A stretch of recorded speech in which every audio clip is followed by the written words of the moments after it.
بس یا حسین، بس یا حسین، بس یا حسین۔ بسم اللہ الرحمن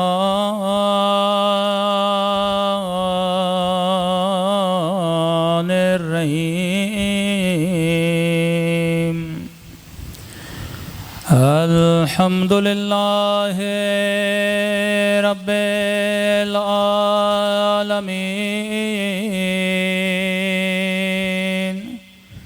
الحمد للہ کما هو أهله۔ الصلاة والسلام على سید المرسلین وخاتم نبیین ابی القاسم محمد، اللهم صل علی محمد وعلى آلہ الطیبین الطاہرین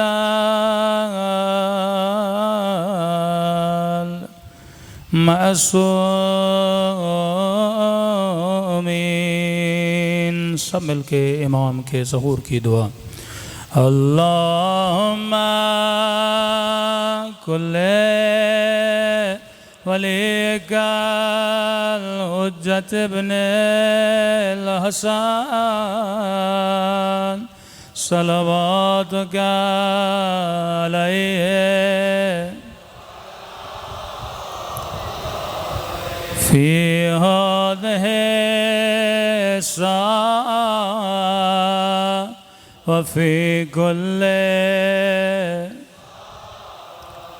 وليا وحافظا وقائدا وناصرا ودليلا حتى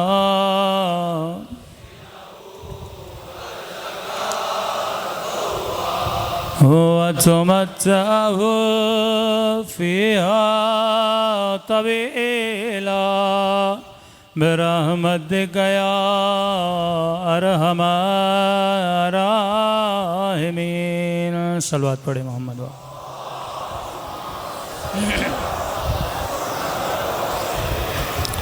بسم اللہ الرحمن الرحیم۔ رب اشرح لی صدری ویسر لی امری واحلل عقدۃ من لسانی یفقهوا قولی۔ اما بعد فقط قال سبحانہ وتعالی فی محکم کتابہ ان فی خلق السماوات والارض واختلاف اللیل والنہار لآیات لأولی الالباب۔ صلوات پڑھیں محمد وعلی محمد۔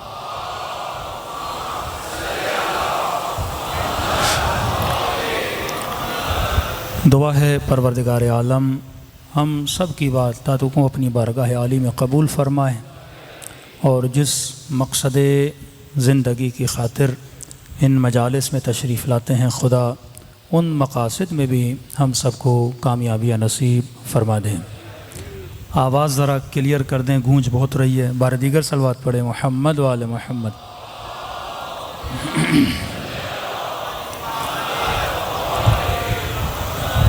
پروردگار عالم اپنی کتاب میں اس آیہ کریمہ میں صاحبان عقل، صاحبان لب کا ذکر کر رہا ہے کہ ہم نے زمین اور آسمانوں میں اپنی علامتیں، اپنی نشانیاں چھپا کے رکھی ہیں، اور ان نشانیوں میں غور و فکر وہ کرتے ہیں جو اولی الالباب ہیں۔ عربی میں لب بولتے ہیں مغز کو۔ جب آپ اخروٹ لیتے ہیں تو اس کے دو حصے ہوتے ہیں، ایک اس کا کور ہوتا ہے، ایک اس کے اندر مغز ہوتا ہے۔ تو اولی الالباب وہ ہوتے ہیں کہ جن کے اندر مغز موجود ہو اور وہ صاحب لب نہیں، مطلب اخروٹ کا کور ہو پر اندر مغز نہ ہو۔ تو خدا کہتا ہے کئی لوگ ایسے ہیں جن کا جسم انسانی کور میں تو ہے پر ان کے اندر مغز نہیں ہے۔ اگر مغز ہو تو علی کو اپنا مولا مانیں، اگر مغز ہو تو وہ ہدایت لیں، اگر مغز ہو انسان میں تو انسان اللہ کی نشانیوں سے سیکھتا ہے۔ تبھی کہا یہ مت دیکھو یہ جتنے لوگ چل رہے ہیں یہ صاحبان عقل ہیں۔ کبھی رسول نے اپنی حدیثوں میں کہا یہ چلتے پھرتے مردہ ہیں، اصل زندگی یہ نہیں کہ جسم چلے، اصل زندگی یہ ہے کہ بندے کی عقل چلے۔ اگر عقل کام نہ کرے تو وہ ایک مردہ انسان ہے، کیونکہ ہمارے یہاں زندہ اسے بولا جاتا ہے جس کی باڈی میں حرکت ہو، ایکٹیویٹی ہو۔ تو اس طرح تو کتنے حیوانات ہیں جن میں ایکٹیویٹی ہے، جسم چل رہے ہیں، گدھے چل رہے ہیں، بلیاں چل رہی ہیں، لیکن اللہ کی نگاہ میں اگر میرا چلنا بھی گدھوں جیسا، بلیوں جیسا اور حیوانوں جیسا ہو، پھر میرے اندر اور اس بلی میں کوئی فرق نہیں ہے۔ انسان تب بنتا ہے جو اپنے مغز سے کیا کرتا ہے؟ کام لیتا ہے۔ اگر مغز سے کام نہ لے، تبھی فرمایا اللہ کی سب سے بڑی نعمت اگر کسی بندے کے لیے کوئی چیز ہو سکتی ہے وہ کیا ہے؟ عقل ہے۔ اعمال کا دار و مدار، میزان الہی جس پر اللہ اعمال کو تولے گا، وہ اعمال عقل کی بنیاد پہ تولے جائیں گے۔ خدا کثرت کو نہیں دیکھتا، کوانٹٹی کو نہیں دیکھتا، کوالٹی کو دیکھتا ہے کہ بندے نے جو نماز پڑھی ہے وہ نماز عاقلانہ ہے کہ نہیں، اس نے مجلس امام حسین میں شرکت کی ہے، اس کی شرکت عاقلانہ ہے کہ نہیں ہے۔ مثال دیتا ہوا چلوں، اب ایک بندہ پوری رات نمازیں پڑھے، پوری رات پروردگار عالم کے لیے احیا کرے، جاگے، اللہ کا راز و نیاز کرے، کیا خدا اسے اجر دے گا؟ کیا اجر کوانٹٹی پہ ہوتا ہے؟ کہتے ہیں ایک بنی اسرائیل کا عابد تھا، دن رات عبادتیں کرتا تھا۔ ملائکوں نے دیکھا کہ پروردگارا جو بندہ اتنی تیری عبادت کرے، ہم دیکھنا چاہتے ہیں تو جنت میں سے کون سا مقام عطا کرے گا؟ تو پروردگار عالم نے کہا وہ جو جنت کا نچلا ترین مقام ہے، یعنی سمجھو 100 منزلہ کوئی بلڈنگ ہے اور سب سے آخری جو مقام ہے جنت کا وہ میں سے دوں گا۔ تو ملائک پریشان ہو گئے، پروردگارا اب دن میں ہیں ہی 24 گھنٹے، بندہ اور تیری عبادت کتنی کرے؟ جو اتنی عبادت کرے تو اسے یہ مقام دے رہا ہے، اور جو جنت کے اعلیٰ ترین مقام پر ہوگا کہ فرمایا ہر چیز کا سید ہے، سید الایام، مہینوں کا سید، دنوں کا سید، مردوں کا سید، عورتوں میں سید، محبتوں میں سید، اعمال میں سید۔ فرمایا رسول اعمال کا سید کون ہے؟ فرمایا اعمال کا سید یعنی سید الاعمال محبت محمد اور آل محمد ہے۔ سید الایام کون ہے؟ فرمایا سید الایام عید غدیر کا دن ہے۔ عورتوں کی سید کون ہے؟ سیدۃ نساء العالمین ہے۔ اسی طرح جنت کے بھی مقامات ہیں، جس طرح آپ دنیا میں دیکھتے ہیں فلاں بندہ کوئی کورنگی میں، کوئی اورنگی میں، کوئی انجولی میں، کوئی ڈی ایچ اے میں، کیٹیگری وائز علاقے تقسیم شدہ ہیں۔ فرمایا جنت کا جو سید جنت کے مقامات سے وہ مقام الفردوس ہے، جو اعلیٰ ترین مقام ہے۔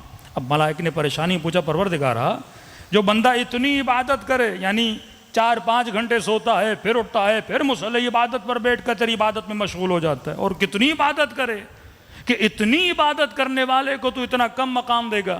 تو بتا تو صحیح اعلیٰ مقام کسے ملے گا؟ خدا نے کہا کام کر، پہلے جا کے اسے مل کے آ، پھر تجھے اندازہ ہوگا کہ میں نے اسے اتنا نچلا مقام کیوں دیا۔ بشراً سویہ، اسے بشری لباس میں ملک کو بھیجا، تمثیل کی اس کی۔ یہ آیا اس بنی اسرائیل کے دن رات عبادت کرنے والے عابد کے ساتھ ملنے۔ کہتے ہیں جیسے بیٹھا، بہار کا موسم تھا، زمین پہ ہریالی، سرسبز گھاس اگی ہوئی تھی زمین پر۔ عباد اللہ کی نشانی ہے کہ وہ جب اللہ کی نعمتوں کو دیکھتے ہیں تو سبحان اللہ کہتے ہیں۔ نعمت کو دیکھ کر ریفرنس خدا کی طرف جانا چاہیے، نعمت کو دیکھ کر سورس پروردگار عالم کی طرف جانا۔ نادان انسان ہوتے ہیں جو نعمت پہ رک جاتے ہیں۔ اولیاء کی نشانی نعمتوں سے اپنے ذہنوں کو اللہ کی طرف منتقل کرتے ہیں۔ کہ جس عابد کو سلام کیا اس نے جواب دیا کہ ماشاءاللہ آپ دن رات عبادت کرتے رہتے ہیں، کتنے بڑے عابد ہیں، کہ اللہ کا شکر ہے، کہ کھانا پینا کھائیں گے، کہ نہیں میں روزے کے عالم میں ہوں، کہ ٹھیک ہے، کہ کوئی شکایت، روزگار کیسے گزر رہا ہے، دن کیسے گزر رہے ہیں؟ اس عابد نے کہا الحمدللہ ہر چیز اچھی گزر رہی ہے، لیکن ایک چیز پر مجھے دکھ ہے۔ کہ کیسی؟ کہ دیکھو اتنی ہریالی، سرسبز زمین، کتنا ہرا بھرا موسم، اللہ کی حکمت کے خلاف ہے۔ کہ کیا؟ کہ اتنی ہریالی ہے، اب دیکھو گے 1-2 مہینے گزریں گے، ساری سبزیاں، ساری ہریالی سوکھ جائے گی، یہ ساری فصلیں ضائع ہو جائیں گی۔ اچھا نہ ہوتا خدا اپنے گدھے کو بھیجتا، وہ اس گھاس کو کھاتا تاکہ یہ گھاس ضائع نہ ہوتی۔ یہ بندہ خدا جو ملک مقرب خدا اس کے پاس آیا تو پریشان ہو گیا کہ بندہ خدا تو دن رات عبادت کر رہا ہے، پروردگار عالم کا کیا کوئی گدھا ہوتا ہے؟ اس نے کہا تم کیسی باتیں کر رہے ہو، جو میرے پاس گدھا ہے تو خدا کے پاس اور بھی بڑا ہوگا، ہمارے پاس بھینسیں ہیں، گدھے ہیں، ہر چیزیں، تو کیا خدا کے پاس نہیں ہوں گی؟ اس نے دیکھا کہ اس بندے کی توحید ہی کمزور ہے، اس کے پاس معرفت پروردگار عالم ہے ہی نہیں، اس کے سجدے ٹکر سے زیادہ کوئی اہمیت نہیں رکھتے، اس کا ذکر لقلق زبان سے زیادہ کوئی اہمیت نہیں رکھتا۔ تبھی فرمایا التفکر ساعہ، 1 گھنٹے، بعض علماء فرماتے ہیں 1 لمحے کا سوچنا افضل من 70 سنہ، 70 سال سے افضل ہے۔ یہ 70 سال بار بار آپ مثال سنتے ہیں اہل بیت کے کلام میں، 70 سال ایک بندے کی ایوریج لائف ہوتی ہے۔ لوگ 70 سال جیتے ہیں اور دنیا سے چلے جاتے ہیں، پاکستان میں تو 55 اور 60 ایئر سے زیادہ کوئی جیتا بھی نہیں ہے، تو 70 سال کی زندگی، تو ترجمہ اگر اس طرح کیا جائے تو غلط نہیں ہوگا، 1 لمحے کا سوچنا 1 عمر کے برابر ہے، ایک پوری زندگی کے برابر ہے، کیونکہ اگر بغیر فکر کے زندگی دی جائے، زندگی جی جائے، اس زندگی کا کوئی فائدہ نہیں ہے۔ تبھی کہا خدا اگر اعمال کی سزا اور جزا دیتا ہے تو اللہ کا جو ترازو ہے، جس بنیاد پر میری نمازوں کو، میری مجلسوں کو، میرے اعمال کو تولا جائے گا، وہ کس بنیاد پہ تولا جائے گا؟ آپ کی عقل کی بنیاد پہ تولا جائے گا، جس کی عقل جتنی زیادہ اس کا اجر اتنا زیادہ۔ اب عقل کل ہیں رسول، اور رسول نے کہا انا مدینۃ العلم وعلی بابھا، میں شہر علم ہوں اور علی اس کا کیا ہے؟ دروازہ ہے۔ تو جو جتنا علی اور آل علی سے قریب ہوگا اس کی عقل اتنی زیادہ ہو جائے گی۔ تو مجلسوں میں آنے کا ایک مقصد یہ بھی بنا کہ ہم مجلسوں میں آ کر اپنی عقل کے پیالے کو بھرتے ہیں تاکہ خدا محمد اور آل محمد کے صدقے میں ہماری عقل کو کیا کرے؟ بلند کرے۔ صلوات پڑھے محمد و آل محمد پر۔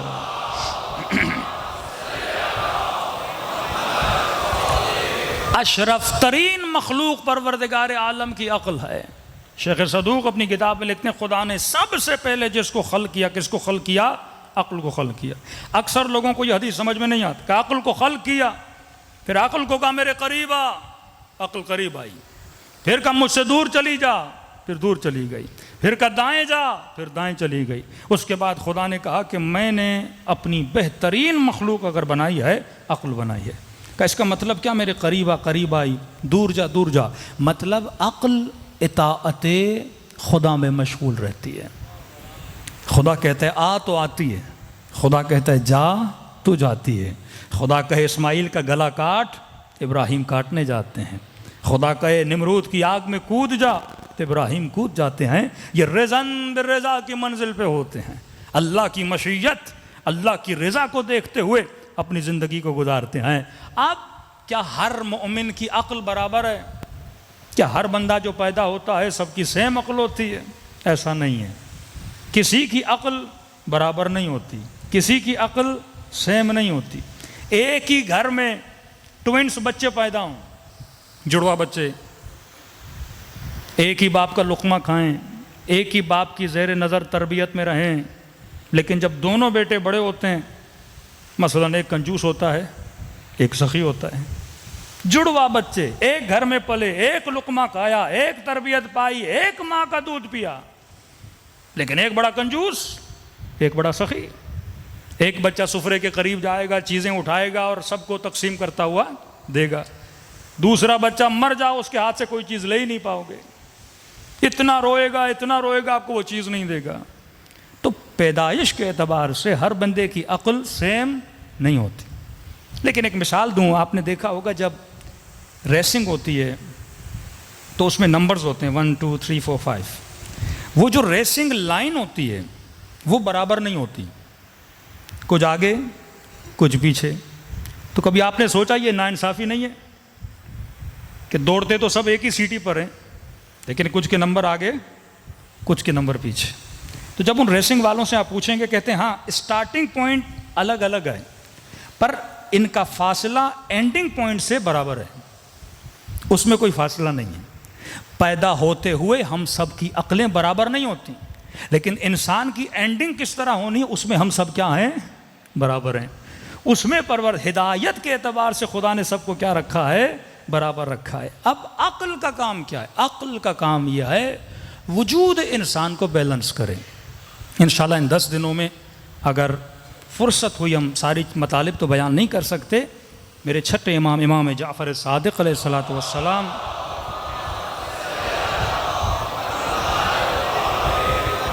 مولا کی ایک حدیث ہے جس کی شرح امام راحل امام خمینی نے لکھی ہے، جنود عقل اور جنود جہل، لشکر عقل لشکر جہل۔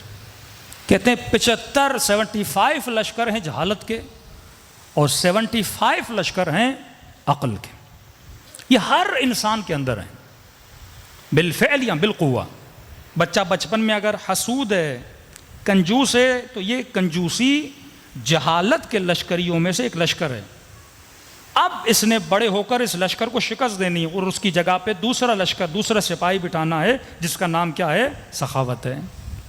ہو سکتا ہے کوئی بندہ حسود ہے، حسد لشکر جہل کا سپاہی ہے، اس کی جگہ پہ اس نے غبطے کو بٹھانا ہے کہ کسی مومن سے حسد نہیں کہنا، دعا کرنی ہے اگر خدا نے اسے وہ مقام عطا کیا مجھے بھی وہ مقام عطا کرے۔ امام نے ایک ایک لشکر کا نام لیا، کہا یہ ہر بندے کے وجود میں ہے، اور علی والے کو کوشش کرنی چاہیے کہ جہالت کے لشکر کو ختم کرے، عقل کے لشکری کو بٹھائے۔ اب اگر یہ 75 لشکر ہمارے وجود میں آ گئے تو ہم سلمان بن جائیں گے، ہم ابو ذر بن جائیں گے، ہم میثم تمار بن جائیں گے۔ ہم مجلسوں میں میثم کی تعریفیں کرتے ہیں، حبیب کی تعریفیں کرتے ہیں، پتہ تو چلے حبیب کیسے بنا، میثم کیسے بنا۔ جب تک مجالس پریکٹیکل نہیں ہوں گی، جب تک مجھے راہ و روش کا پتہ نہیں چلے گا، جب تک مجھے زندگی گزارنے کا سلیقہ پتہ نہیں چلے گا، میں اپنی زندگی میں خوش کیسے رہ سکتا ہوں۔ فرمایا مومن کے دل پر خدا ایک سکون نازل کرتا ہے کہ دنیا کا کوئی ٹینشن، کوئی پریشانی اس کے وجود کو تلاطم میں نہیں لا سکتی۔ یہ مومن وہ ہے جس نے ان جنود عقل اور جنود جہل، لشکر عقل اور لشکر جہل کو پہچانا ہے۔ دوسری دلیل اس ٹاپک کو اختیار کرنے کی کہ آج جو ہمارے ملک کے حالات چل رہے ہیں، مکمل طور پر اس ملک پر جہالت کی حکومت ہے، عقل کی حکومت نہیں ہے۔ لوگ یہ سمجھتے ہیں کہ جہل کے مقابلے میں علم ہے، لیکن معصوم فرماتے ہیں نہیں، علم جہالت کے مقابلے میں نہیں ہے، علم کے عقل کے مقابلے میں جہل ہے، علم کے مقابلے میں جہل نہیں ہے۔ کیونکہ آپ کے معاشرے میں کئی ایسے عالم ہیں جو جاہل ہیں۔ جاہل اسے بولتے ہیں جس میں عقل نہیں، جاہل اسے نہیں بولتے جس میں علم نہیں۔ قاضی شرح صاحب علم ہے لیکن عقل ہے کہ نہیں؟ عقل نہیں ہے، مطلب جاہل ہے۔ معصوم کبھی اسے جاہل نہیں کہتے، جو بی اے پاس ہے، ایم اے پاس ہے، پی ایچ ڈی ہے، ڈاکٹر ہے، پروفیسر ہے، ہو سکتا ہے پروفیسر ہو پر جاہل ہو۔ تو دنیا جاہل اسے بولتی ہے جو ان پڑھ ہے، اہل بیت جاہل اسے بولتے ہیں جو بے عقل ہے۔ بتائیے کس چرسی، کس موالی کو نہیں پتا کہ نشہ نقصان دہ ہے؟ میں ایک انٹرویو دیکھا، اس چرسی سے پوچھ رہا ہے نشہ کو نقصان دہ ہے، کیوں پی رہے ہو؟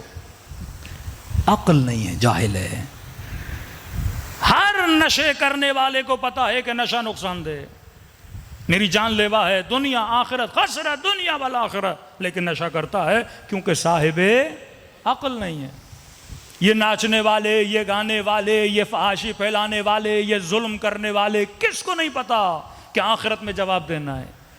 کس کو نہیں پتا کہ گناہ ہمیں جہنم کی طرف لے جائے گا؟ علم ہے اس کے پاس، عقل نہیں ہے۔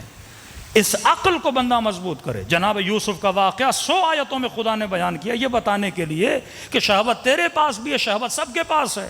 یوسف کے پاس بھی شہوت تھی، لیکن یوسف نے اپنی عقل کی مینجمنٹ کے اندر اپنی شہوت کو کیا کیا؟ کنٹرول کیا. عقل بہترین مینیجر ہے جو تمہارے جذبات کو، تمہارے احساسات کو، تمہارے غصے کو، تمہارے حسد کو کنٹرول کرتا ہے. ان گھروں میں تباہی بپا ہو جاتی ہے، کتنے جوانوں کی انرجیاں تباہ ہو جاتی ہیں، کتنے گھروں میں 10-10 سال 15-15 سال فضول قسم کے جھگڑے، بہو کے پتہ نہیں ساس کے جھگڑے، بیوی کے جھگڑوں میں انرجیز تباہ ہو جاتی ہیں، کیونکہ کسی کو نہیں پتا کہ میں نے اپنے جذبات کو کنٹرول کیسے کرنا ہے، میں نے اپنے حسد کو ہینڈل کیسے کرنا ہے، میں نے اپنے غصے کو کنٹرول کیسے کرنا ہے، میں نے اپنی زبان کو کنٹرول کیسے کرنا ہے. اور یہ کون بتائے گا؟ یہ مکتب اہل بیت میں اہل بیت علیہ الصلوۃ والسلام، جن کو باب مدینۃ العلم کہا، جو صاحب علم رسول اور صاحب علم خدا ہیں، وہی ہمیں بتا سکتے ہیں کہ تم نے اپنے اوپر کنٹرول کیسے کرنا ہے. تو پروردگار عالم کی ہاں جو بیس ہے، جو مبنا ہے انسان کے اعمال کی سزا اور جزا کی، عقل ہے. اب دیکھیے ایک بندہ دن رات نماز، ہمارے ایک دوست سے ریسنٹلی ان کو طالبان کے لوگ عراق میں لے کر گئے، بہت بڑے افغانستان کے نیوز اینکر تھے، بہت بڑے اینکر تھے، تو برملا بولتے تھے، وہ ڈرتے نہیں تھے، ان کی پالیسیوں کے اگینسٹ بولتے تھے. ہم بھی پریشان ہوئے جب ان کو گرفتار کیا، ہمارے کلاس میٹ تھے وہ. تو جب واپس آئے، ابھی ایران میں ان سے ملاقات ہوئی، تو کہتے ہیں جب میں جیل کے اندر تھا، کہتا ہے سائیڈ والے روم سے، کہتے ہیں مولانا میں نے زندگی میں اتنی قرآن کی خوبصورت آواز نہیں سنی، اتنے لحن کے ساتھ. ایک کوئی طالبان کا ہی سپاہی تھا، قرآن پڑھ رہا تھا، کہ سن کے آپ بولیں کہ اس سے بڑا کوئی عابد نہیں، اس سے بڑا کوئی زاہد نہیں. خوارج کی نمازوں کو دیکھ کر لوگ پریشان ہوتے تھے، ماتھوں پہ سجدوں کے نشان، اور انہی خارجیوں میں سے کوئی آیا اور قاتل علی ابن ابی طالب بنا. دن رات نمازیں پڑھنے والے، سال میں روزے رکھنے والے. آپ صفات دیکھ کر انسان دھوکہ کھا جاتا ہے بندہ کتنا متقی اور پرہیزگار ہے. لیکن وہی بندہ بم باندھ کے مسجد میں آتا ہے، اللہ اکبر، اور سارے لوگ چلے گئے، کیونکہ صاحب عقل نہیں ہے. وہ عابد کسی کام کا نہیں جس میں عقل نہ ہو، وہ زاہد کسی کام کا نہیں، وہ عزادار کسی کام کا نہیں جس کے اندر عقل نہ ہو، وہ مسلمان کسی کام کا نہیں. آج معاشرے کو بے عقلی نے گھیرا ہوا ہے، جس کو ہم بولتے ہیں ماڈرن بے عقل. ایک تو جہالت تھی، جہالت عرب، جہالت کہن، جس جہالت کو رسول خدا ختم کرنے کے لیے آئے، اپنی ثقافتوں میں الجھے ہوئے، اپنے ماحول میں الجھے ہوئے، اپنی رسموں میں الجھے ہوئے. عرب عجیب غریب قسم کے قانون بنائے ہوئے تھے، ان ساری ثقافتوں کو رسول نے آ کے توڑا، ان کی جہالتوں کو ختم کیا. لیکن آج کا جاہل اپنی جہالت پہ فخر کرتا ہے، اللہ کی نافرمانی کر کے فخر کرتا ہے، اللہ کی مخالفت کر کے فخر کرتا ہے.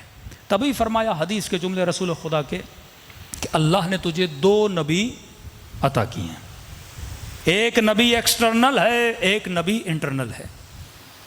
باہر والے نبی پر سبھی ایمان رکھتے ہیں، اشہد ان محمدن عبدہ ورسولہ. کون سا ایکٹر، کون سا مسلمان، کون سا سیاستدان، کون سا حکمران ہے جو یہ کلمہ نہ پڑھے؟ میں گواہی دیتا ہوں محمد اللہ کا رسول ہے. اور ہم شیعہ تو تھوڑے اور بھی تیز ہیں ان چیزوں معاملات، کہ اگر کوئی رسول کی بات نہ مانے اس پہ لعنت ہے، اگر کوئی رسول کا حکم نہ مانے اس پہ لعنت ہے. رسول فرماتے ہیں قیامت کے دن اس مسلمان کو اٹھایا جائے گا، اللہ کہے گا بھیج دے اسے جہنم میں. کہے گا پروردگارا کیوں بھیج رہے ہو؟ کہا کہ تو نے میرے نبی کو قتل کیا. کہے گا پروردگارا میں تو رسول کے زمانے میں تھا نہیں، 1400 سال بعد پیدا ہوا، نہ نبی کو دیکھا نہ مصطفیٰ کو دیکھا، میں تو کلمے پڑھتا رہا، اس کی نعتیں پڑھتا رہا، اس کے سرود اور نشیدیں پڑھتا رہا، اور آپ کہہ رہے ہو میں نے نبی کو قتل کیا. کہ نہیں، وہ ایکسٹرنل نبی تھا، باہر والا. تم نے اپنے انٹرنل نبی کو قتل کیا. نبی الباطن، تیرے اندر کا نبی پروردگارہ وہ کون ہے؟ آواز آئے گی عقل، عقل اندر کا نبی تھا۔ ہم اکثر اپنے اندر کے نبی کو قتل کرتے ہیں۔ باہر والا نبی اگر کچھ کہے اور مسلمان نہ مانے اس پہ ہم لعنت بھیجتے ہیں، اور اندر والا نبی اگر ہمیں حکم دے کہ یہ جو کر رہے ہو غلط ہے، دنیا اور آخرت کا نقصان ہے، جنت تباہ کرو گے، جہنم میں جاؤ گے، ایون اپنے بدن کو نقصان دے رہے ہو، لیکن کون ہے جو اندر والے نبی کی بات کو مانے؟ تو معصوم فرماتے ہیں ایسے کوئی شیعہ نہیں بنتا، ایسے کوئی رسول کا حقیقی سچا مسلمان نہیں بنتا، وہ بنتا ہے جو اپنے جذبات کو عقل کے انڈر رہتے ہوئے مینیج کرتا ہے۔ اب عقل کا کام کیا ہے؟ آپ کے اندر کچھ جذبات ہیں اور یہ ہر انسان کے اندر کامن ہے۔ ہر انسان کے اندر قوہ غضبیہ ہے، غصے کی طاقت۔ ہر انسان کے اندر قوہ شہوانیہ ہے، شہوت۔ کوئی انسان نہیں جو ان چیزوں سے خالی ہو، اور اگر خالی ہے تو عیب ہے، نامکمل ہے۔ اگر یہ چیزیں نہیں تو انسان نہیں ہے۔ تیسری چیز قوہ ادراک ہر انسان کے اندر ہے۔ اب ہر قوے کے 3 مراتب ہیں، معصوم فرماتے ہیں۔ مثلا قوہ شہوت، قوہ غضب، غصہ ہر انسان میں۔ غصہ اگر سب سے زیادہ ہو جائے تو بھی برا، غصہ بالکل نہ آئے تو بھی برا۔ غصے کو بیلنس میں ہونا چاہیے، میاں نرو ہونا چاہیے۔ اگر بہت زیادہ ہو جائے غصہ تو اسے تہور بولتے ہیں، اگر بالکل نہ ہو تو اسے جبن بولتے ہیں، اور اگر بیچ میں آ جائے تو اسے شجاعت بولتے ہیں۔ بیچ ہے شجاعت، بیلنس کرنا۔ اور یہ بیلنس کرنا کس کا کام ہے؟ بیلنس کرنا انسان کی عقل کا کام ہے۔ عقل اس کو کیا کرتی ہے؟ بیلنس کرتی ہے۔ جبن یعنی ڈرپوک، بندے میں غصہ ہے لیکن ڈرپوک ہے، میدان چھوڑ کے بھاگ جاتا ہے۔ آخری منزل ہے تہور، غضب، یعنی شجاع نہیں ہے، شجاعت سے 4 قدم بندہ آگے۔ یہ بھی بے وقوفی ہے، یہ بھی عقل مند کا کام نہیں ہے کہ 2 دوستوں میں ضد لگ جائے، بولے ہم اس پل سے چھلانگ لگائیں گے، اب جو بہادر ہے چھلانگ لگائے۔ یہ بہادری نہیں، یہ بے وقوفی ہے۔ تو چھلانگ لگائے پتہ نہیں مر جائے تو کیا ہوگا؟ تو کتنے لوگ مر جاتے ہیں۔ ہمیشہ جناب بڑا بہادر ہے، مگرمچھ کے منہ میں اپنا سر دے دوں گا۔ انگریز کرتے ہیں نا ایسے کام۔ کوئی کیا پتا حیوان بندہ ہے، کہیں پر بھی منہ بند کر لے تو زندگی چلی گئی۔ یہ جوان جو ایکسٹرا آرڈنری بائک چلاتے ہیں، گاڑی کی ریسنگ لگاتے ہیں اور سمجھتے ہیں ہم بہادر ہیں کہ سب کی موٹر بائکیں 2 ٹائروں پہ چلتی ہیں، میں 1 پہ چلاؤں گا، تجھ سے بڑا کوئی بے وقوف نہیں ہے۔ یہ دنیا کی سب سے بڑی یہ تہور ہے۔ معصوم فرماتے جو تہور میں مبتلا ہے وہ صاحب عقل نہیں ہے، بے وقوف آدمی ہے، جو اپنے آپ کو نقصان دے، جو سوچے نہ، جو غور و فکر نہ کرے میں جو کر رہا ہوں وہ نقصان دے۔ فری میں مر جاؤ گے، خسر دنیا والآخرہ، کچھ بھی نہیں ملے گا۔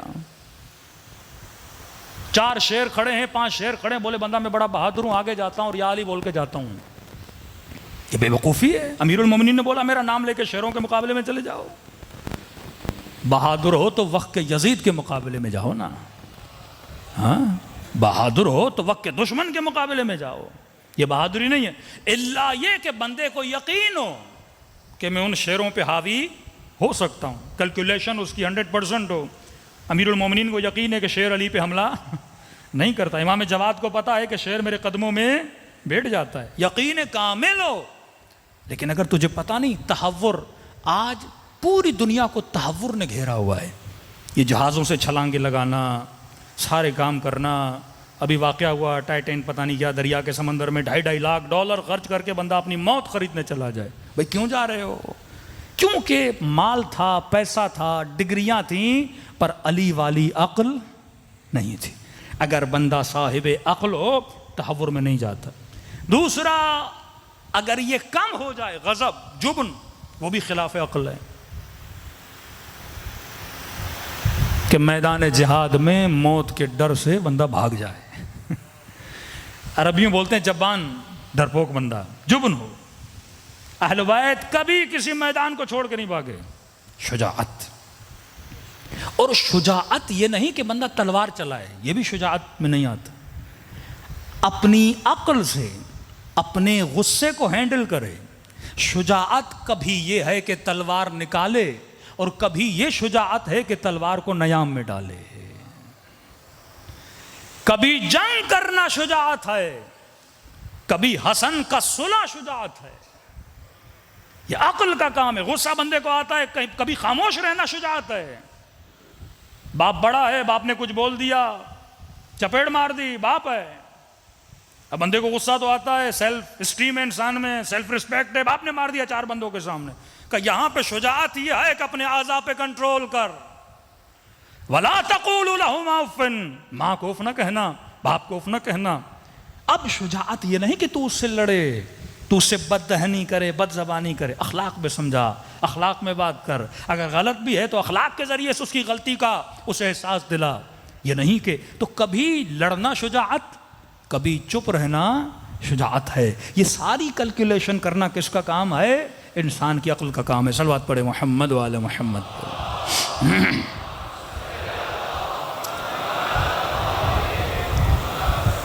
دوسرا ہے شہوت. قوہ شہوت کو بھی اگر کسی نے کنٹرول کرنا ہے تو کس نے کرنا ہے؟ عقل نے کرنا ہے. آج دنیا پہ شہوت کا غلبہ ہے. اپنا ماحول دیکھیے پاکستان کا.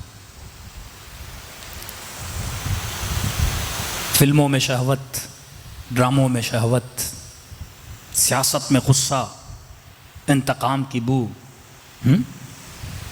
انسان پہ اتنا غصہ آ جائے کہ وہ کنٹرول نہ کر پائے کہ میں کیا کر رہا ہوں، ملک کہاں جا رہا ہے، قوم کہاں جا رہی ہے. ہم واقعاً ان بچوں کو کیا سکھا رہے ہیں کہ ایک بندے کو زیر کرنے کے لیے غلیظ ترین ویڈیوز، غلیظ ترین آڈیوز نکالی جائیں. واقعاً یہ قوم جب سنے گی، میں ویوز دیکھتا ہوں مور دین 2 ملین، 2.5 ملین، 3 ملین بچے ان گندی گندی چیزوں کو دیکھتے ہیں. کیا اثر پڑتا ہے ان لوگوں پر؟ معصوم فرماتے برائی دیکھی بھی ہے، برائی کو پھیلاؤ نہیں، برائی پہ پردہ ڈالو. قوم کو بے حیا نہ بناؤ، قوم کے اندر حیا پیدا کرو.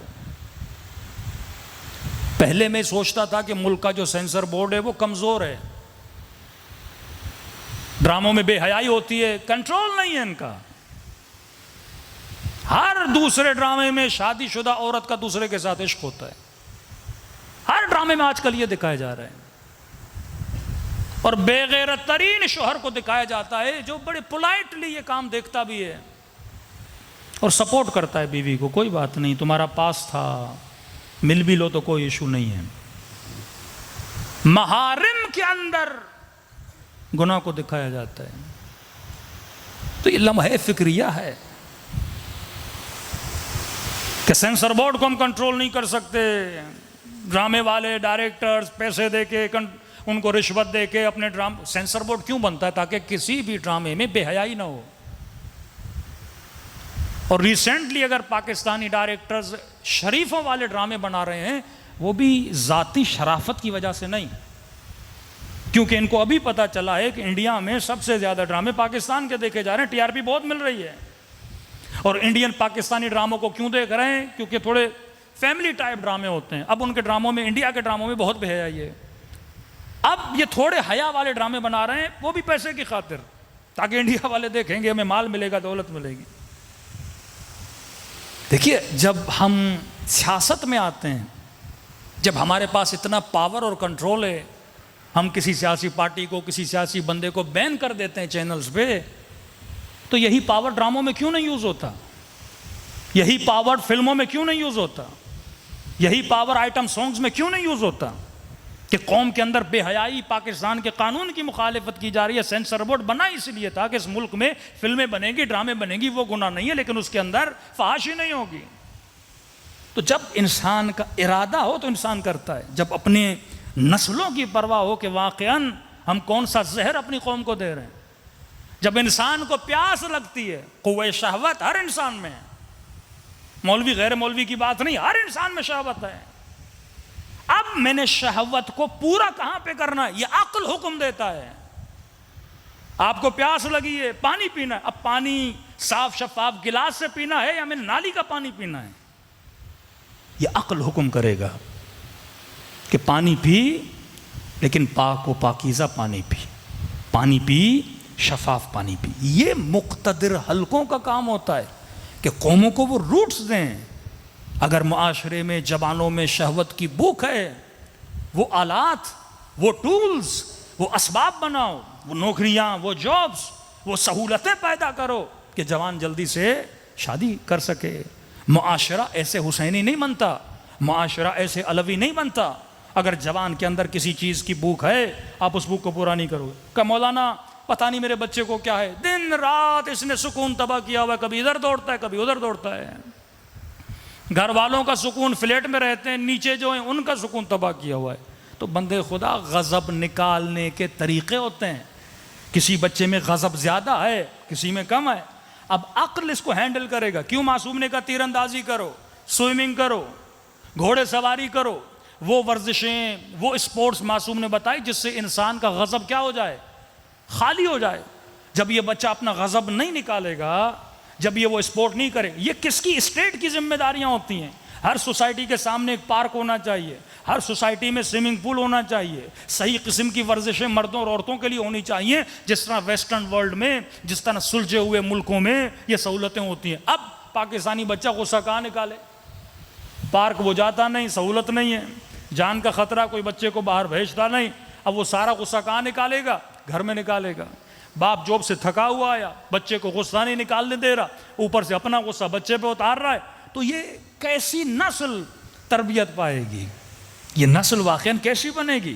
جو نسل غصے سے بھری ہوئی ہے، جس کی فکر غصے سے بھری ہوئی ہے، تبھی معصومین نے، اگر آپ نے اپنے بچوں کو تربیت دینی ہے تو یہی معصومین کے فرامین کہ اپنے بچوں کو صحیح تربیت دو۔ جب تک ان کو ہینڈل کرنا نہیں آئے گا، واقعاً کبھی جوان میں غصہ ہوتا ہے، اس نے غصہ کہاں نکالنا ہے، تو اپنی زندگی کے کچھ آورز اسپورٹ کے لیے بندہ مخصوص کر دے، جہاں کہ اس کی باڈی کے اندر جو غصے کے سیل ہیں اس کی باڈی سے کیا ہو جائیں، باہر نکل جائیں۔ صلوات پڑھیں محمد و آل محمد پر۔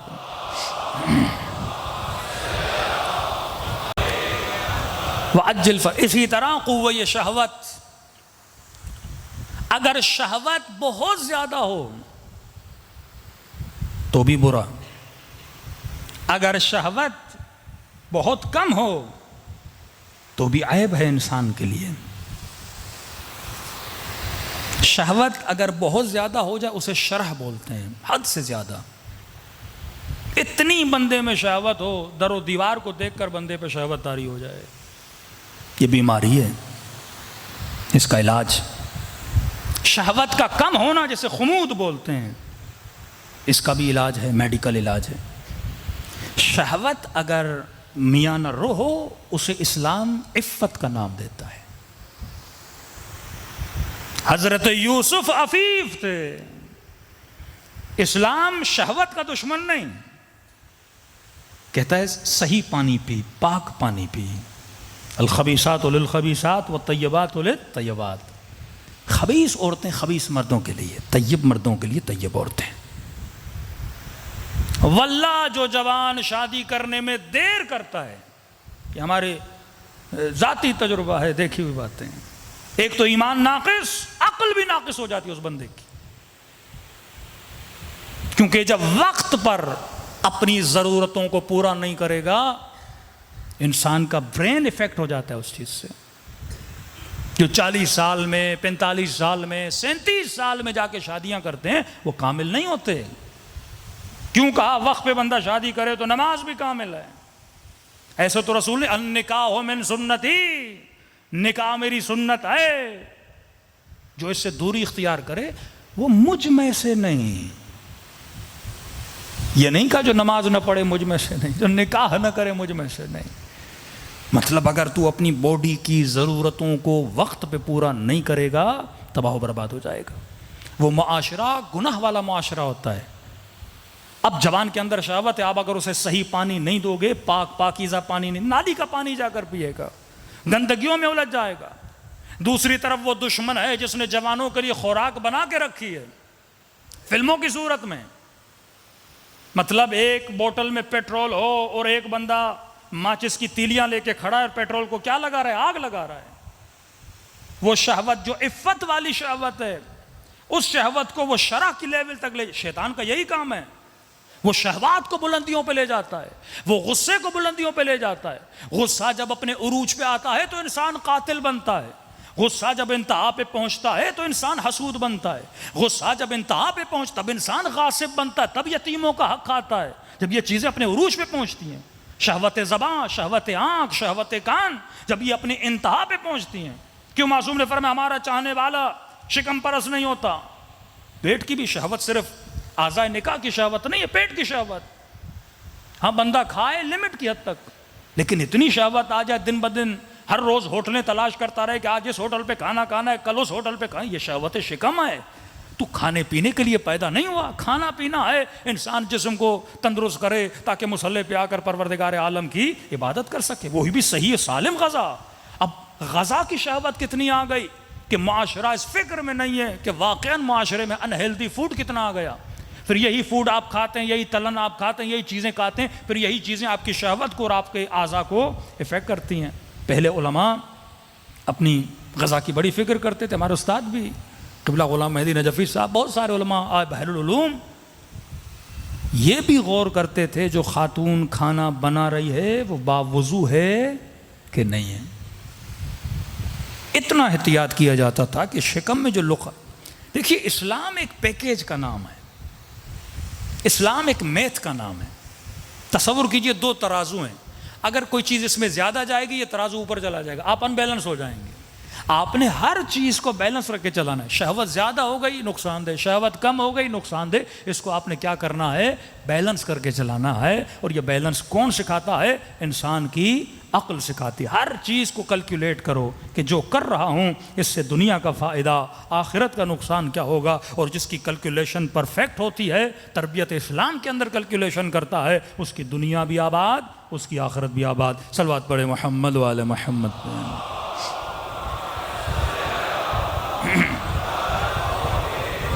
میں جلدی سے ذکر کرتا جا رہا ہوں کیونکہ پھر ہر ایک موضوع کی تفصیل میں ہم انشاءاللہ نیکسٹ مجالس میں آئیں گے۔ تیسری طاقت قوہ ادراک، یہ بہت ہی طاقتور ترین قوہ ہے جو اللہ نے انسان کو دیا۔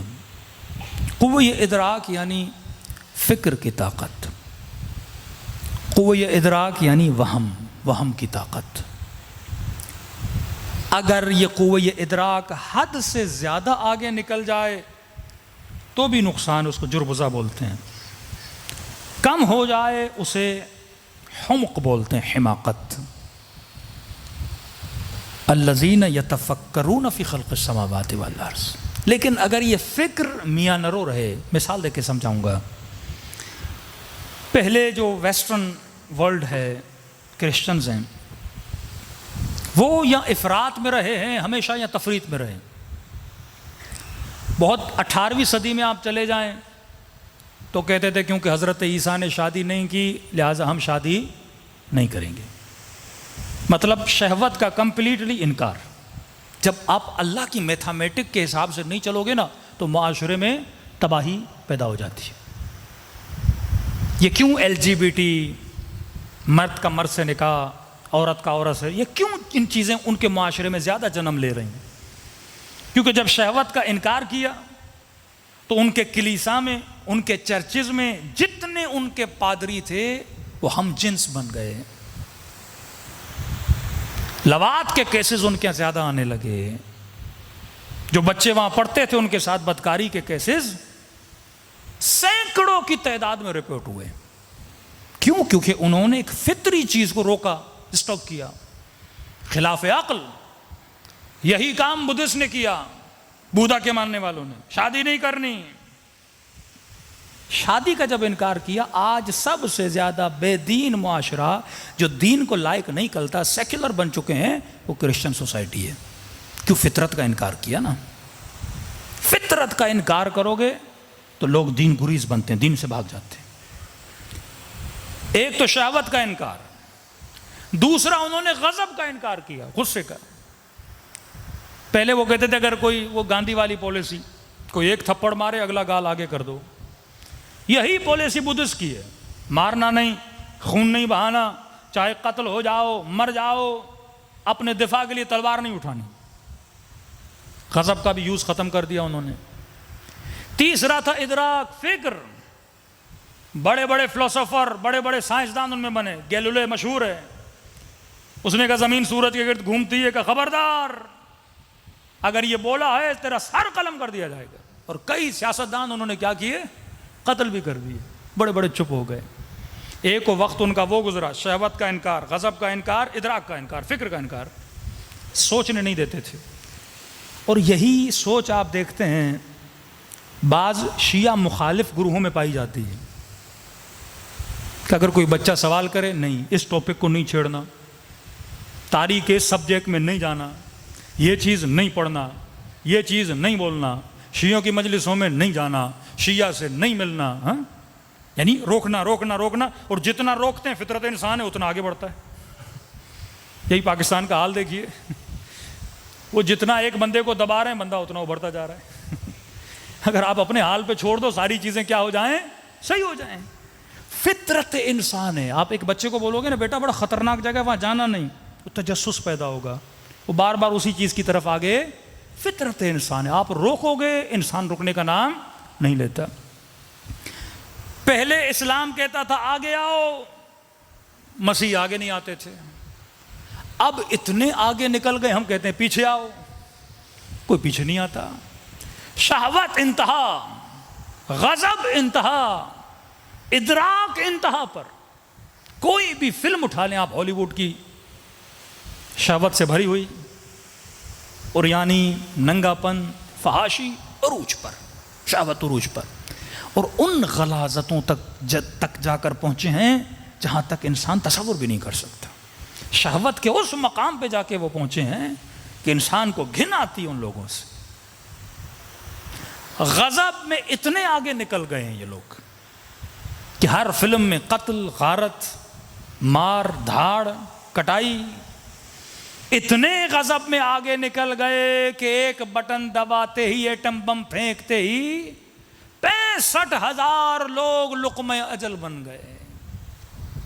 یہ وہ انسان ہے جو عقل سے عاری ہے، یہ وہ انسان ہے جو غصے میں اتنا آگے نکل جاتا ہے۔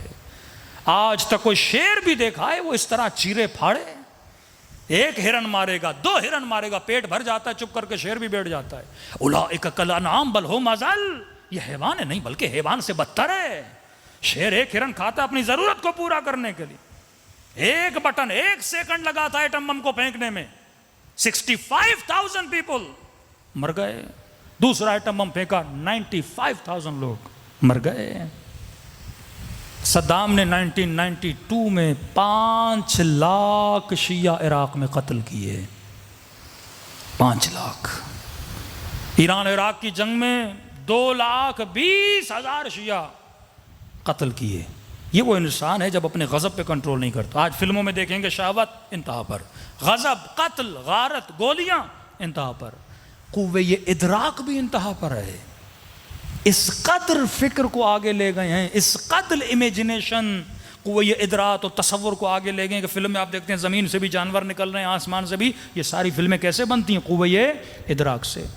اب اس نہج پہ پہنچے، کہتے ہیں فکر انسانی کو وحی کی ضرورت نہیں ہے، فکر انسانی کو قرآن کی ضرورت نہیں ہے، فکر انسانی کو خدا کی ضرورت نہیں ہے، ہم جہاں چاہیں اپنی فکر کے ذریعے سے پہنچ سکتے ہیں۔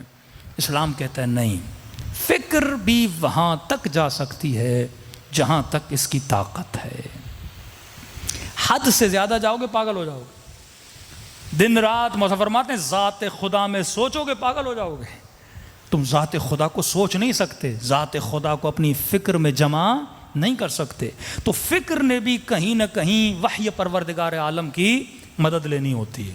فکر بدتنہائی درجات کو، بلندیوں کو نہیں چھو سکتی جب تک یہ فکر کنیکٹڈ نہ ہو وحی پروردگار عالم سے۔ تو فکر کو قرآن سے ہم نے منسلک کرنا ہے، اور یہ قرآن گائیڈنس دے گا کہ ہم نے فکر کی پرواز کو کہاں تک لے جانا ہے، غصے کو کہاں تک لے جانا ہے، شہوتوں کو کہاں تک لے جانا ہے، شکم پرستی کو کہاں تک لے جانا ہے، اپنے اعضاء کو کنٹرول کیسے کرنا ہے، کیونکہ کنٹرول کرنے کی ذمہ داری کس کی ہے؟ عقل کی ہے۔ اب شیطان کیا کرتا ہے؟ شیطان انسان کے وہم کو استعمال کرتا ہے۔ یہ بات یاد رکھیے، شیطان ان طاقتوں کا دشمن نہیں ہے۔ کمال شیطان یہ ہے، شیطان اصول کا انکار نہیں کرتا۔ مثال دے رہا ہوں کہ ہر انسان حسن کو پسند کرتا ہے، انسان کو حسن اچھا لگتا ہے۔ شیطان حسن کا انکار نہیں کر سکتا، شیطان آپ کو محو حسن کر دے گا۔ پیسہ کس کو برا لگتا ہے؟ مال کس کو برا لگتا ہے؟ نہ ہی اہل بیت نے کہا کہ مال برا ہے، نہ ہی علی ابن ابی طالب نے کہا کہ پیسہ برا، نہ رسول خدا نے کہا پیسہ برا ہے، نہ شیطان کہتا ہے پیسہ برا ہے۔ شیطان آپ کو محو مال کر دیتا ہے، یعنی آپ کے ذہن کو اتنا مگن کر دیتا ہے اس مال میں کہ مال کے علاوہ آپ کو کچھ یاد رہتا ہی نہیں ہے۔ ایک مثال دوں تاکہ جوان بھی سمجھ جائیں۔ دیکھیے پھول خوبصورت ہے گلاب کا، ہر کسی کو اچھا لگتا ہے، لیکن کیا یہ عقل مندی ہے؟ بندہ 24 گھنٹہ اس پھول کو دیکھتا رہے، یہ حماقت ہے۔ کہتے ہیں وہ بے وقوف لوگ ہوتے ہیں جو دنیا کے حسن میں گم ہو جاتے ہیں۔ حسن کو دیکھ کر خالق حسن تک پہنچنا یہ عقل مند کا کام ہے۔ ریفرنس دو پروردگار عالم کی طرف، سورس بناؤ پروردگار عالم کی طرف۔ حسین چہرہ دیکھا، حسین منظر دیکھا، فوراً کہو سبحان اللہ، کتنا احسن الخالقین ہے جس نے اتنی حسین کائنات بنائی ہے۔ لیکن لوگ مچھلیوں میں گم ہو جاتے ہیں، پھولوں میں گم ہو جاتے ہیں، منظروں میں گم ہو جاتے ہیں، لوگوں کے چہروں میں گم ہو جاتے ہیں۔ بھائی دیکھتے دیکھتے دیکھتے کتنا دیکھو گے؟ بالآخر تو میک اپ اتر جائے گا، حسن ختم ہو جائے گا، بالآخر تو جوانی ڈھل جائے گی، بڑھاپا آ جائے گا۔ تو عقل مند کیا ہے؟ اس حسن سے اللہ کے حسن تک پہنچتا ہے، طاقت میں محو نہیں ہوتا۔ کہ پرویز مشرف بولتے تھے نا کہ یہ وردی میری چمڑی ہے۔ یہ وردی کوئی چمڑی ہوتی ہے؟ نہانے جاؤ گے تو اتارو گے نا، بالآخر تو اتر جائے گی۔ لیکن اتنا قدرت میں بندہ محو ہو جائے کہ بولے بس یہ طاقت مجھ سے کبھی جانی نہیں ہے، یہ حکومت تو ہمیشہ میرے پاس رہے، یہ تخت تو ہمیشہ میرے بھائی کوئی چیز دائمی نہیں ہے۔ وَيَبْقَى وَجْهُ رَبِّكَ ذُو الْجَلَالِ وَالْإِكْرَامِ۔ آیت اللہ العظمیٰ بہجت، اللہ ان کے درجات کو بلند کرے۔ ایک پیارا جملہ فرماتے تھے تعلم اتنا اہم نہیں ہے۔ آپ مجلسوں میں آتے ہیں نا تعلیم کے لیے، تعلم کے لیے چیزیں سیکھتے ہیں، نماز واجب ہے، روزہ واجب ہے، خوش اخلاقی، ہاں یہ ساری چیزیں۔ کہتے ہیں تعلیم تو بہت لوگوں کو ہے، عمل نہیں ہے لوگوں میں۔ عمل کے لیے تذکر بہت ضروری ہے۔ کہتے ہیں خود کو تذکر دیا کر، خود کو بار بار بار بار بار بار، خدا نہ خواستہ جھوٹ بولا ہے خود کو بار بار بولا کر، اے بندے خدا تو نے اتنا بڑا گناہ کر دیا، تو نے اللہ کی دربار میں جھوٹ بولا، تو نے اتنا بول تاکہ تیرے وجود کو اس کی کیا ہو جائے؟ عادت ہو جائے۔ کبھی کبھی دل کچھ کہتا ہے، عقل کچھ کہتا ہے۔ امام خمینی فرماتے ہیں جب یہ دو چیزیں تیرے پاس آئے نا، دل ہے کوئی خواہش اظہار کرتا ہے کہ میں کروں، عقل حکم کہتا ہے نہ کرو۔ یہ امیر المومنین کا بھی قول ہے، فرماتے ہیں فوراً عقل کی سنا کرو، دل کی نہ سنا کرو۔ اور جب تم ریپیٹیڈلی عقل کی سنو گے تو دل بھی تابع عقل بن جائے گا۔ یہ سکون کی سب سے بڑی کنجی ہے۔ لوگ بے سکون کیوں رہتے ہیں؟ کیونکہ ہمیشہ دل اور عقل میں جنگ چھڑی رہتی ہے۔ دل کچھ کہتا ہے، عقل کچھ کہتی ہے۔ اکثر کئی نوجوان آتے ہیں، مولانا کوئی لڑکی پسند آ گئی ہے، دل کرتا ہے شادی کروں، عقل کہتا ہے نہ کرو، خاندان اچھا نہیں ہے، ہاں اور بہت سارے مسائل ہیں، والدین راضی نہیں ہیں۔ اب جب دل اور عقل کی جنگ ہوتی ہے نا تو بندہ بے سکون ہو جاتا ہے، نہ یہاں کا رہتا ہے نہ وہاں کا رہتا ہے۔ امیر المومنین فرماتے ہیں فوراً عقل کی مان، پھر آہستہ آہستہ یہ دل تیرے عقل کے کنٹرول میں آ جائے گا، اور دل جب عقل کے کنٹرول میں آیا تو بندے کی زندگی میں کیا آ جاتا ہے؟ سکون آ جاتا ہے۔ کیلکولیشن کر اپنے عقل کے، اگر سکون چاہتے ہو زندگی میں تو کس کی سنو؟ عقل کی سنو۔ اور عقل کون سا؟ جو تابع وحی پروردگار عالم ہو۔ کبھی کبھی عقل تابع وہم بن جاتا ہے، کبھی کبھی عقل تابع شہوت بن جاتا ہے، مطلب حاکم عقل کو ہونا ہے، عقل نیچے آتا ہے، شہوت اوپر آ جاتی ہے، اب شہوت عقل سے کام لیتی ہے اور عقل غلام شہوت بن جاتا ہے۔ جس طرح کربلا میں ابن سعد کی عقل تابع غضب تھی، شمر کی عقل تابع شہوت تھی، قاضی شریح کی عقل تابع مال تھی، جو مال کہہ رہا تھا اسی کے مطابق وہ اپنے عقل کو چلا رہا تھا۔ صلوات پڑھے محمد وآل محمد پر۔ محمد وعجل فرجہم۔ تو یہ جنگ قلب اور عقل، مثال دے رہا ہوں آپ کو، بچہ ہے، بچے میں عقل نہیں ہے، آپ کئی اوقات مہمانوں کے یہاں کھانا کھانے جاتے ہیں، سفرے پہ بیٹھتے ہیں تو بعض اوقات پیٹ بھرا نہیں ہوتا، لیکن تکلف میں آ کے سارے لوگ کھانا کھا لیتے ہیں تو بندہ بھی اپنے ہاتھ پیچھے کر لیتا ہے، لیکن بچے میں تمیز نہیں ہوتی، اس کا جب تک پیٹ نہیں بھرے پلیٹ نہیں چھوڑتا، کیونکہ اس کی شہوت کو عقل مینیج کر ہی نہیں رہا، جو آرڈر آ رہا ہے کرے جا رہا ہے۔ دوسری مثال، آپ کسی مٹھائی کے دکان سے گزرے، میٹھا آپ کو بہت اچھا لگتا ہے، مٹھائی پہ نگاہ پڑی تو دل کرے گا کہ مٹھائی کھاؤں، عقل کہے گی بھائی چوری نہ کرو، اسلام میں حرام ہے۔ اب بندہ بے دین بھی ہو نا، کوئی انگریز بھی ہو تو وہ چلو اللہ کے ڈر سے نہیں، پولیس کے ڈر سے نہیں اٹھائے گا، بھائی مٹھائی کسی کی اٹھا لوں گا یا لوگ ماریں گے یا پولیس پکڑ کے چلی جائے گی۔ تو یہ جو کنٹرول ہے اسے کیا بولتے ہیں؟ عقل بولتے ہیں۔ ویسٹرن سوسائٹی نے جتنے قوانین بنائے، قانون بھی عقل کی دوسری صورت ہے، اس پہ میں کل آؤں گا۔ انہوں نے قانون کو اپنا کلچر بنا دیا، وہ معاشرہ قانون مند معاشرہ ہے، کیونکہ ہم بولتے ہیں عقل مند معاشرہ ہے، کیونکہ عقل بھی کہتا ہے کرو نہ کرو، یہاں رکو یہاں آگے بڑھو۔ آپ سگنل پہ جاتے ہیں، ریڈ سگنل آیا، کہتا ہے رکو، یہ عقل جس طرح آرڈر دیتا ہے، قانون آپ کو آرڈر دیتا ہے رکو، کیونکہ رکنے سے نظم بنے گا، ضبط بنے گا۔ گرین سگنل ہوا چلو، دوسری گاڑیاں رک گئی، ایکسیڈنٹ سے بچانے کے لیے اس کو مینیج کرتا ہے اور وہ آپ کی باڈی کو مینیج کرتا ہے۔ لہٰذا انہوں نے اپنی نسلوں میں قانون کو کلچر بنا دیا، تبھی وہ سویلائزڈ ہوئے، تبھی وہ عاقلانہ معاشرے بنے۔ دیندار معاشرہ نہیں ہے، عقل مند معاشرہ ہے۔ ہم جو مسلم معاشرہ تھے، جس کو دیندار بننا تھا، اللہ نے کہا یہ کرو یہ نہ کرو، ہمیں رکنا تھا، ہم رکے نہیں، اور اس سے بھی بدتر، کم از کم انہوں نے عقل الہی پہ عمل نہیں کیا، عقل مدنی پہ تو عمل کیا نا، جو قانون بنائے اس پہ تو عمل کرتے ہیں۔ اور ہم پاکستانی دنیا کی وہ واحد قوم ہیں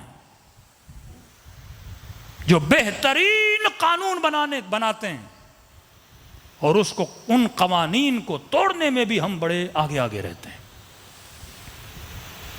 یہ بے عقلوں کا ملک ہے، یہ بے وقوفوں کا ملک ہے کہ خود قانون بناتے ہیں، قانون توڑتے ہیں۔ کسی مومن نے کہا کہ مولانا جب سگنل توڑنا ہو تو ہمیں جرت زیادہ تب ملتی ہے جب ساتھ میں کوئی پولیس والا ہو، مطلب قانون کا بندہ ساتھ ہو تو ہم قانون توڑتے ہیں۔ ہم وہ قوم ہیں، اپنے ہاتھوں سے قانون بناتے ہیں، اپنے ہاتھوں سے قانون۔ ان قوموں کو کبھی ترقی نہیں ملتی، نہ اس عقل کی سن رہے ہیں، نہ وہ قانون جو ہم نے اپنے ہاتھوں سے بنائے ہیں ان قانون کو فالو کر رہے ہیں، تو قومیں کبھی ترقی نہیں کرتی۔ مسلم ممالک میں یہ چیز مشہور ہے، جس دیوار پہ لکھا ہوتا ہے نا یہاں کچرا پھینکنا منع ہے، وہیں کچرا ہوتا ہے، یہاں پیشاب کرنا منع ہے، وہیں بندہ بیٹھ کے پیشاب کرتا ہے۔ یہ وہ سوسائٹی ہے جو عقل سے عاری ہو چکی ہے، یہ وہ سوسائٹی ہے جس نے اپنی زندگی کو نظم اور ضبط نہیں دیا عقل سے۔ اور مولا علی نے صحیح کہا، الناس علی دین ملوکہم، لوگ اپنے حکمرانوں کے دین پہ ہوتے ہیں۔ جب حکمران قانون توڑتے ہیں تو عوام بھی قانون، کبھی یہ معاشرہ دیندار نہیں بن سکتا۔ اگر آپ ظواہرات کا انکار کرتے ہیں تو بواطنات کا بھی انکار کریں گے، اگر آپ انسانوں کے بنائے ہوئے قوانین کا انکار کرتے ہیں تو آپ اللہ کے بنائے ہوئے قوانین کا بھی انکار کریں گے۔ صدیاں گزر جائیں یہ معاشرہ ترقی نہیں کرے گا۔ کیوں اس معاشرے نے اپنے نبی کے نواسے کو قتل کیا؟ کیونکہ اللہ کے بنائے ہوئے قانون کو توڑا۔ یرثھا عبادی الصالحین، خدا کہتا ہے زمین کا ورثہ عباد الصالحین کا ہے۔ جب شرابی، جب زانی، جب اللہ کے احکام کو پامال کرنے والے صاحب مسند بنے، صاحب منبر بنے، تو نبی کے نواسے کا قتل ہو گیا۔ حکمران اگر بے دین ہوتا ہے تو عوام کے اندر بے دینی جرت پڑتی ہے بے دین ہونے کی۔ ایسے امام حسین شہید نہیں ہوئے کیونکہ حکمران بے دین تھے، اور اس بے دینی کے مقابلے کے لیے فرزند رسول میدان میں آئے، مقابلے میں آئے، سوئے ہوئے ضمیروں کو جگانے کے لیے آئے۔ تو یاد رکھیے مجلس امام حسین ایک کلچر ہے، مجلس امام حسین ایک تہذیب ہے، مجلس امام حسین ایک سویلائزیشن ہے۔ جب تک آپ سویلائزڈ نہیں بنتے، آپ کی عادتیں، آپ کے گھروں میں اگر سکون نہیں ہے، لڑائیاں اور جھگڑے ہیں، تو پھر مجلس کا کوئی فائدہ نہیں ہے۔ اپنے بچوں کو، اپنی خواتین کو، اپنی نسلوں کو سکھائیں کہ اپنے وجود پر عقل کو حاکم کریں۔ واقعاً اس پاکستان کی سوسائٹی میں اگر بولا جائے کوئی سویلائزڈ لوگ ہیں تو آپ کی طرف اشارہ کیا جائے، کیونکہ اتنے خزانے اہل بیت علیہ الصلوۃ والسلام کے آپ کے پاس ہیں جو کسی قوم کے پاس نہیں ہے۔ صلوات پڑھے محمد وآل محمد۔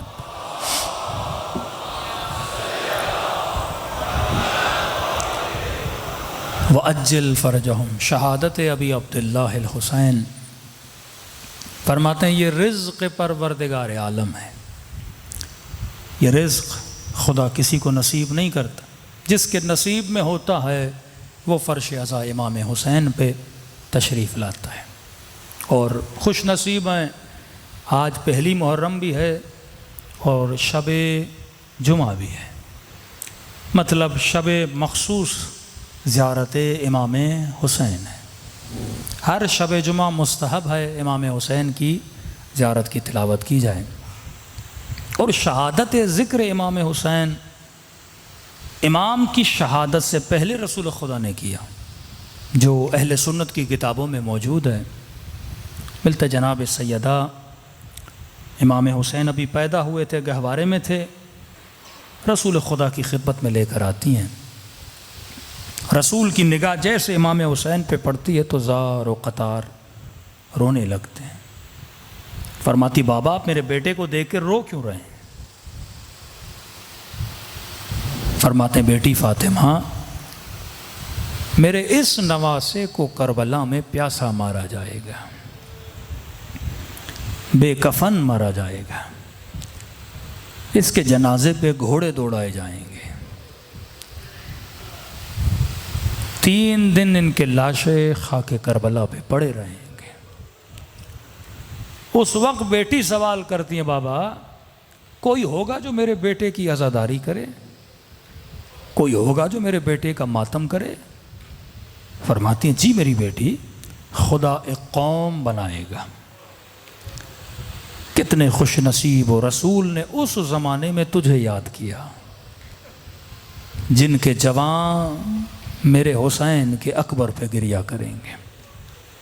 السلام علی الحسین وعلی علی ابن الحسین وعلی اولاد وعلی صحابہ بلند آواز سے السلام علی وعلی علی ابن وعلی اولاد وعلی صحابہ بلند آواز سے السلام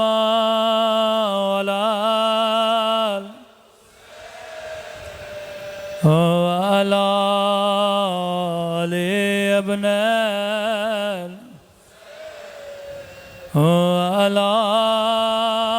اولاد علی صحابہ میرا سلام زینب کی لٹی ہوئی چادر پہ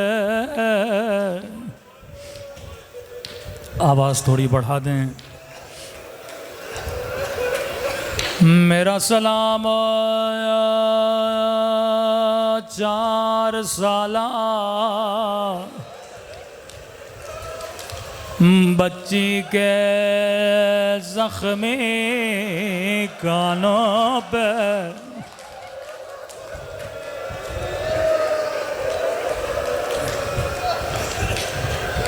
میرا سلام زخمی رخساروں پہ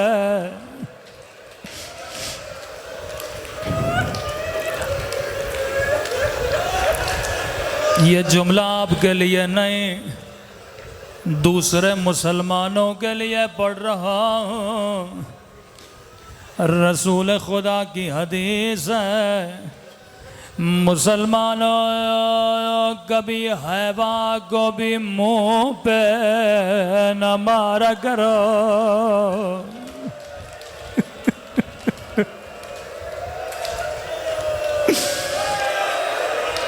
میرے پیارے نبی کا فرمان ہے کبھی حیوان کو بھی منہ پہ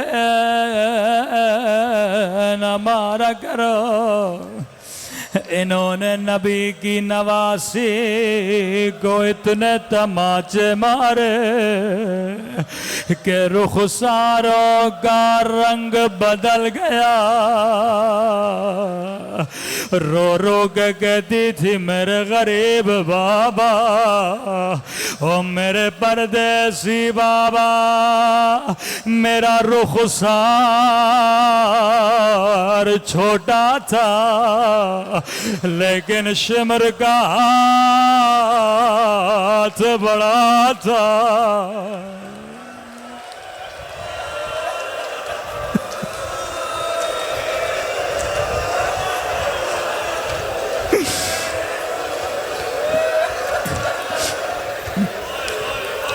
میں قربان حسین کی یتیمہ بچی پہ آج اپنے مرحوموں کو یاد کریں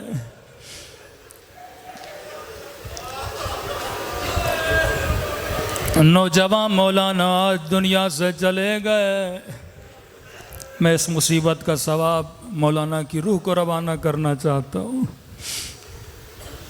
فرمایا اے مومن جب جب پانی پیو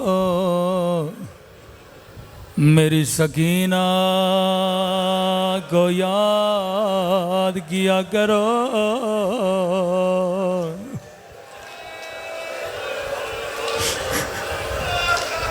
میں کہتا ہوں آفس میں پانی پیو یا گھر میں پانی پیو 4 سالہ بچی کو یاد کیا کرو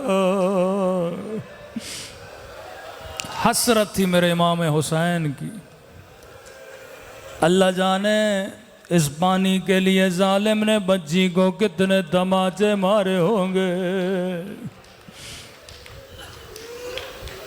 کا ایک ایک گھونٹ کے لیے ہماری سکینہ کو تماچے مارے گئے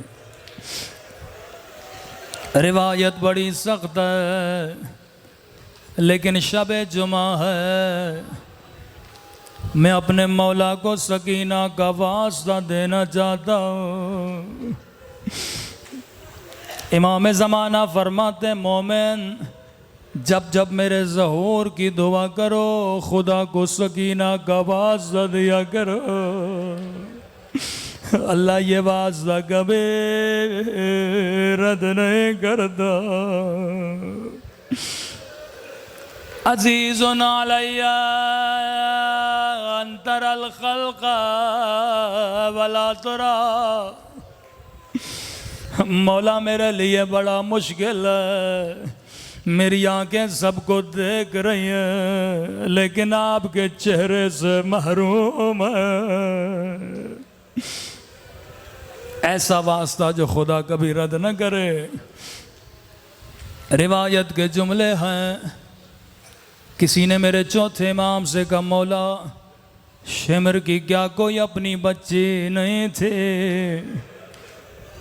جو صاحب اولاد ہو، جس کے پاس بیٹیوں کا اولاد ہو وہ کبھی بچیوں کو تماچے نہیں مارتا۔ امام نے فرمایا صاحب اولاد تھا، کہ مولا پھر سکینہ سے دشمنی کیسے؟ امام نے کہا دشمنی سکینہ سے نہیں تھے، اگر کوئی تمہیں تکلیف دینا چاہے، زیادہ دینا چاہے، تجھے نہیں مارے گا، تیرے سامنے تیرے بچے کو مارے گا۔ کہا دشمنی زینب سے تھے، جب زینب کا کلیجہ جلانا تھا یہ سکینہ کو تماچ مارتا تھا۔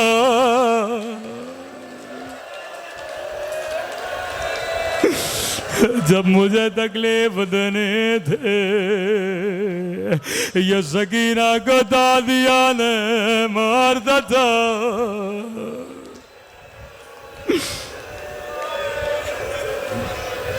خود میرے مولا فرماتے ہیں ایک ایک گھونٹ کے لیے میری بہن کو اذیتیں دے گئے۔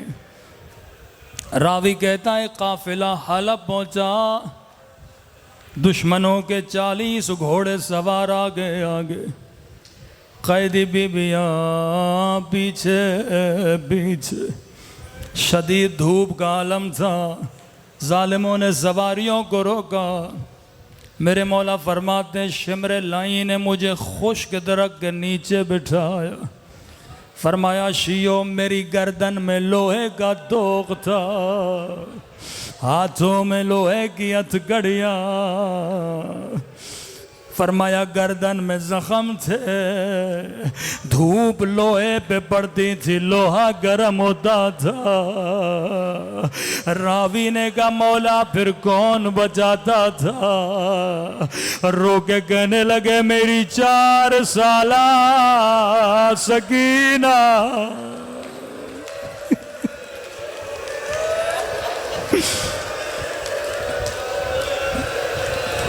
قدیمی مومن و امام کا جملہ سمجھنا، فرمایا میری 4 سالہ سکینہ۔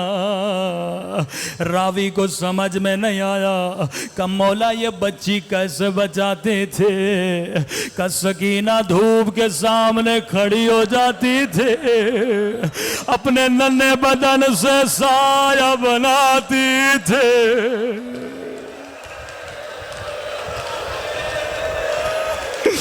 میں قربان ننھی سکینہ پہ۔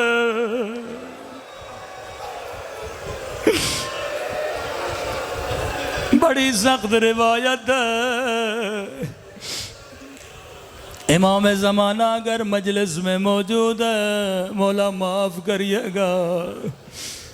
دھوپ میں کھڑی ہوئی بچی، میں ہمیشہ کہتا ہوں اسلام کا حکم ہے روزے دار کے سامنے پانی نہ پیا کرو، کیونکہ وہ پیاسا ہوتا ہے، اللہ کسی پیاسے کو پانی نہ دکھائے۔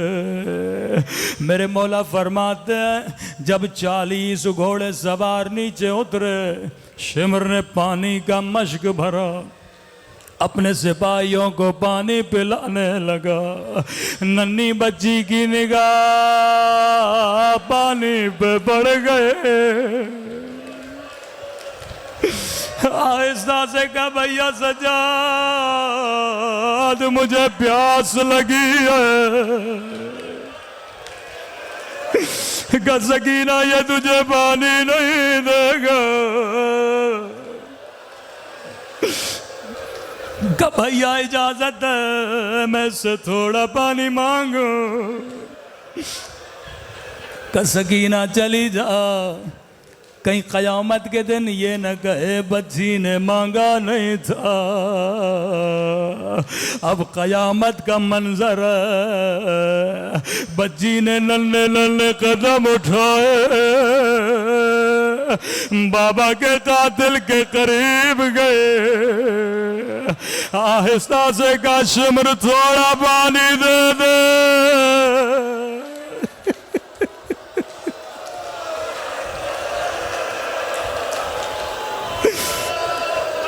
مجھے خدا کی قسم ہے، اگر کہتا سکینہ پانی نہیں دوں گا بچی دوبارہ نہ مانگ دے، لیکن راوی کہتا ہے لعین نے کوئی جواب نہیں دیا، اپنے سپاہیوں کو پانی پلاتا رہا۔ 40 سپاہی، ایک کو پانی پلایا، دوسرے کو پانی پلایا، تیسرے کو پانی پلایا، حسین کی بچی اس کے پیچھے پیچھے، شاید اس کے بعد مجھے پانی دے گا، شاید اس کے بعد پانی دے گا۔ راوی کہتا ہے بچی چل چل کے تھک گئے، زمین پہ بیٹھ گئے، کہنے لگی سب کو پلا دے، بعد میں مجھے تھوڑا پانی دینا۔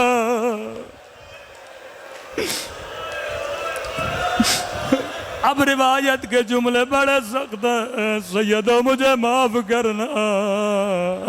راوی کہتا ہے لعین نے 40 سپاہیوں کو پانی پلایا، اب مشک لے کے بچی کے قریب آیا، بچی نے بڑی امیدوں سے اپنے ننھے ہاتھوں سے چلو بنایا، مجھے تھوڑا پانی دے۔ سنیں گے لعین نے کیا کیا، سارا پانی زمین پہ پھینک دیا، سکینہ نے خود کو پانی پہ گرایا۔ او میرے غریب بابا، او میرے پیاسے بابا، او میرے پیاسے بابا، بابا شمر نے مجھے تماچے مارے،